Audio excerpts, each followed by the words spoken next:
सुनहरे पहाड़ का बादशाह। एक बार की बात है, वहाँ एक दौलतमंद कारोबारी रहा करता था।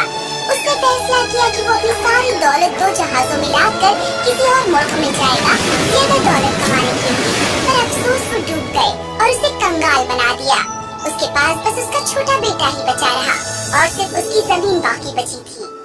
एक शाम वो अपनी जमीन पर गया आराम करने को, जब उसके पास एक काला बौना आया जिसका नाम था मैनिकिन।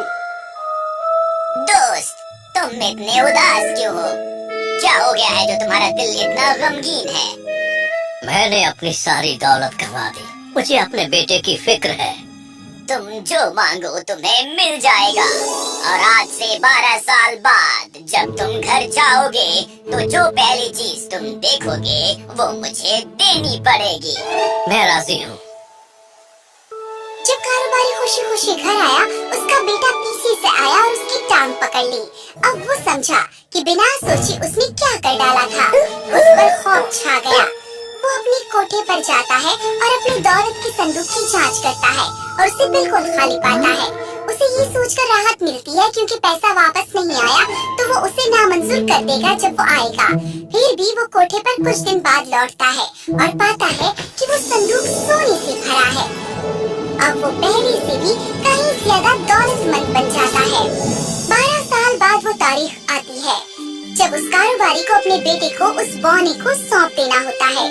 बेटा, मुझे तुम्हें एक इत्तला देनी होगी, एक खराब काम जो मैंने किया है।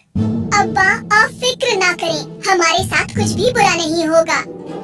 उससे पहली रात उसके बेटे के पास एक जादू की परी आई थी जिसने उसे उसके लिए पेशन गोई की थी कि वो कितना बड़ा खजाना हासिल करने वाला है और उसे हासिल करने के लिए उसे क्या करना होगा।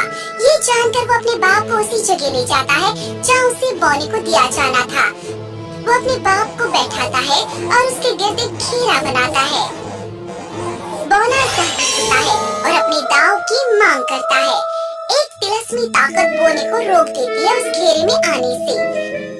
ए अजीज बुजुर्ग कारोबारी, तुम मेरे लिए बुलाए हो जो मेरा है, अब उसे मेरे हवाले कर दो। अफसोस है मेरे दोस्त कि मेरा बेटा है और इसे मैं तुम्हें नहीं दे सकता।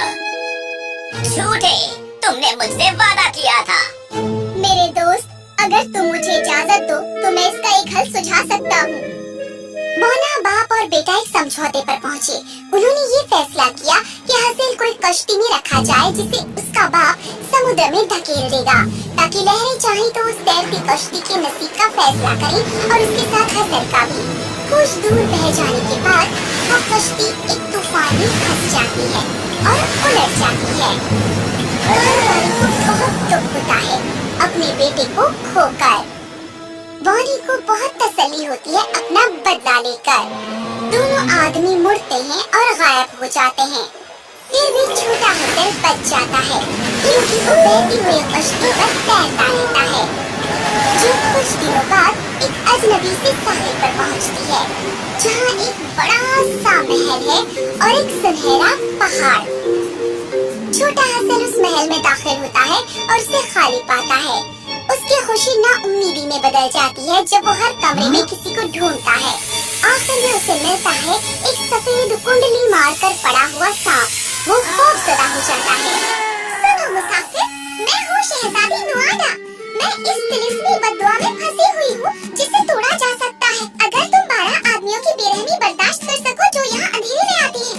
तुम्हें इसे 3 रातों तक बर्दाश्त करना होगा और ये बद्दुआ टूट जाएगी और मैं अपनी इंसानी शक्ल में वापस आ जाऊंगी और मैं तुम्हें बहाल करूंगी तुम्हारी अपनी शक्ल में और तुमसे निकाह करूंगी और हम अपनी रियाया को वापस लाएंगे ताकि हम हुकूमत कर सके सुनहरे पहाड़ के बादशाह और बेगम बनकर।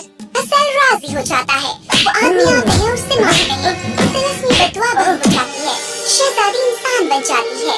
वो हासिल को होश में लाती है। जैसे ही वो एक दूसरे से निकाह करते हैं, रियाया वापस आ जाती है। उनके यहाँ एक बहुत खूबसूरत बच्चा पैदा होता है और